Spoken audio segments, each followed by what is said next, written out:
Porque en el Perú y en Lima y en el Callao, el 50% de los colegios no podrían resistir un terremoto de alta intensidad. Y eso significaría que todos los chicos que estén en los colegios, que están en esas condiciones, estarían expuestos a la muerte.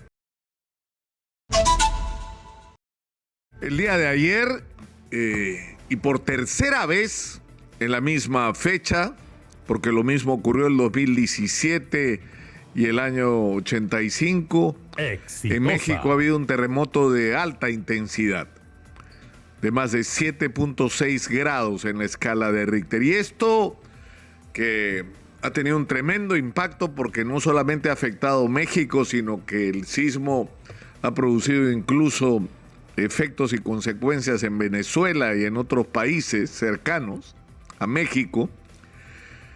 De alguna manera nos tiene que obligar a reflexionar y a tomarnos en serio la tremenda amenaza que se cierne sobre nosotros.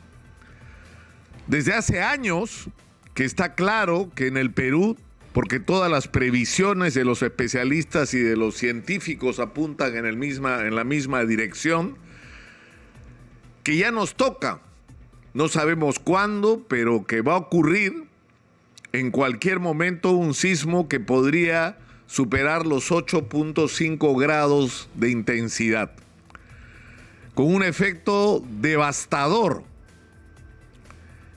y que nos costaría no solamente enormes pérdidas económicas, que sería una catástrofe desde el punto de vista económico, que le haría más daño a la economía del que le produjo Sendero Luminoso durante todo el tiempo que tuvo asediado al país, sino que en términos de vidas podría costar igual o más de lo que pagamos por la pandemia del coronavirus solo en la ciudad de Lima y el Callao, sin contar el impacto que en vidas y en daños pudiera tener en las zonas alrededor de la ciudad de Lima y el Callao. El año 2005, a solicitud de la Asociación de Aseguradoras, se hizo el primer informe. Lo hizo el SISMIT Exitosa. sobre el mapa de riesgo, es decir, sobre lo que podría pasar si se produce este terremoto del que los especialistas hablan. Han pasado 17 años desde entonces. Y lo que sabemos es sorprendente, porque se han hecho, incluso haciendo uso de las más modernas tecnologías para simular lo que podría ocurrir un terremoto, incorporando en esta simulación la información sobre la calidad del suelo, sobre la calidad de las viviendas y de los materiales que se han usado, sobre la ubicación de estas viviendas, sobre la cantidad de población que las ocupa, y la conclusión simplemente es espeluznante. En este momento podemos saber cuánta gente va a morir y dónde si se produce un terremoto, incluso dependiendo de las horas en que este ocurra. Porque no es que si el terremoto nos agarra en la noche y estamos en nuestras casas, los muertos van a ser menos, no. Porque en el Perú y en Lima y en el Callao, el 50% de los colegios no podrían resistir un terremoto de alta intensidad. Y eso significaría que todos los chicos que estén en los colegios, que están en esas condiciones, estarían expuestos a la muerte. Las cifras no son de broma. Las cifras hablan, y esto es uno de los reportes más optimistas sobre lo que podría ocurrir inmediatamente, es decir, en los 5 minutos de transcurrido el terremoto. En Lima y en el Callao fallecerían de un sopapo 110.313 personas. Quedarían 2.096.824 personas heridas, con un problema que con el colapso de las pistas, la rotura de los desagües, la caída de los postes y la caída de los hospitales, porque muchos de ellos se van a caer porque no están en condiciones aptas desde el punto de vista de la infraestructura. Estos heridos se convertirían en muertos en muy poco tiempo porque no estaríamos en condiciones de atenderlos. Los informes más optimistas dicen que 353.497 viviendas quedarían destruidas. Y si el cálculo que hacemos de que aproximadamente 4 y hasta 5 personas habitan cada vivienda, estamos hablando de 1,5 millones de personas que solo en Lima y Callao no tendrían dónde dormir la noche del terremoto. 623.882 viviendas quedarían inhabitables. Es decir, no solamente habrían sido destruidas como la de esta primera cifra, sino simplemente las casas no serían aptas para vivienda. Y si sumamos las dos cifras, estaríamos hablando de 1 millón de viviendas o destruidas completamente o inhabitables, y por lo tanto de 5 millones de personas que la noche del terremoto tendrían que dormir en los parques y en las calles. De eso es de lo que estamos hablando hace más de 17 años.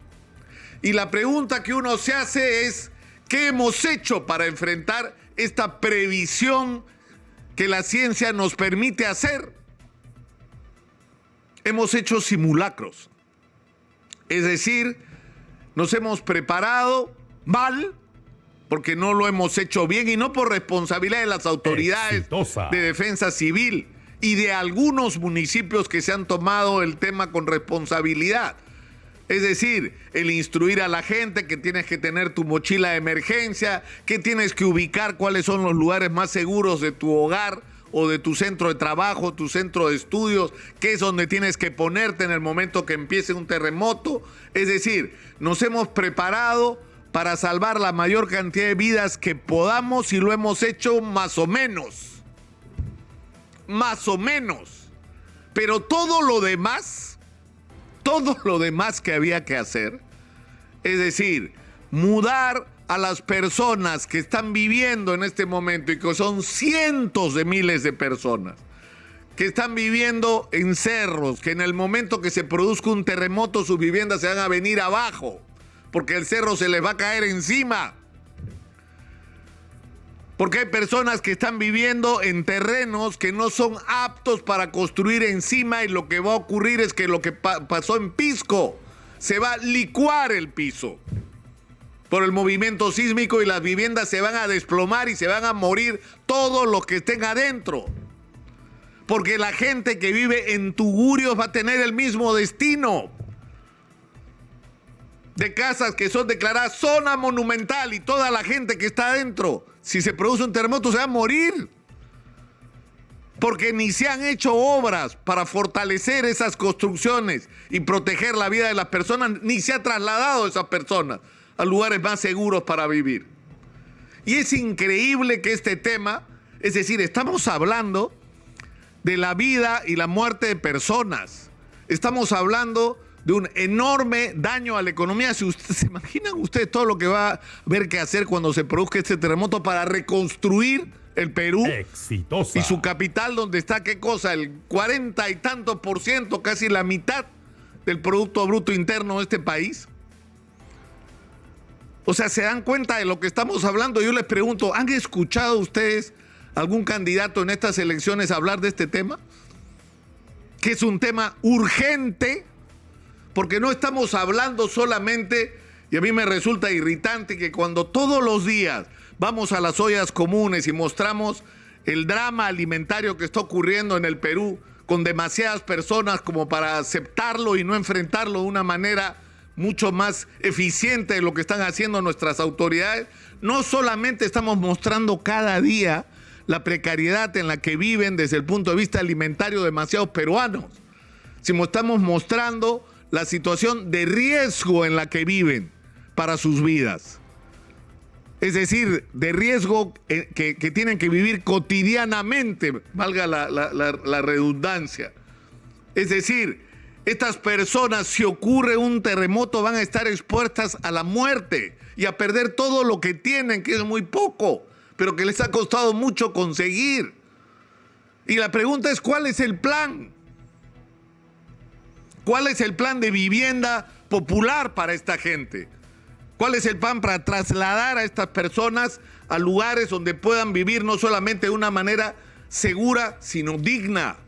Con agua potable, con alcantarillado, con acceso a la conectividad, con electricidad, con gas, con todas las comodidades de la vida moderna que cualquier ciudadano y cualquier ser humano debería tener.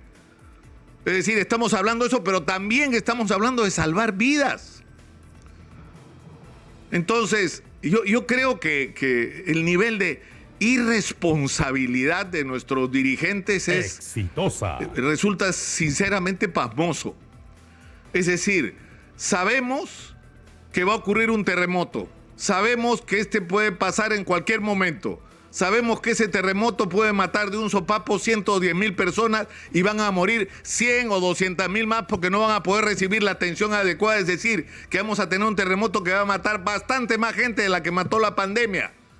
¿Y qué es lo que hacemos? Nada. Esto tiene que cambiar. Esto tiene que cambiar. Necesitamos, y yo me convenzo, y yo creo que todos nos convencemos cada día, de que necesitamos una clase dirigente distinta a la que tenemos. Distinta a la que tenemos. Consciente de los problemas que tiene el país, de las dificultades que tiene el país, pero también de las enormes posibilidades que tiene el país de cambiar el rumbo. Porque tenemos lo que ningún otro país del mundo tiene. Y eso también hay que repetirlo cada día. Tenemos desde cobre hasta agua y todo lo que hay en el medio. Tenemos todo lo que el mundo necesita en el Perú. Y tenemos que explotarlo racionalmente para el beneficio, en primer lugar, de nuestros ciudadanos. Y para darle a nuestros ciudadanos una vida digna y, en este caso, segura. Que sus vidas no estén como están en este momento ante la eventualidad de un terremoto, colgadas literalmente de un hilo.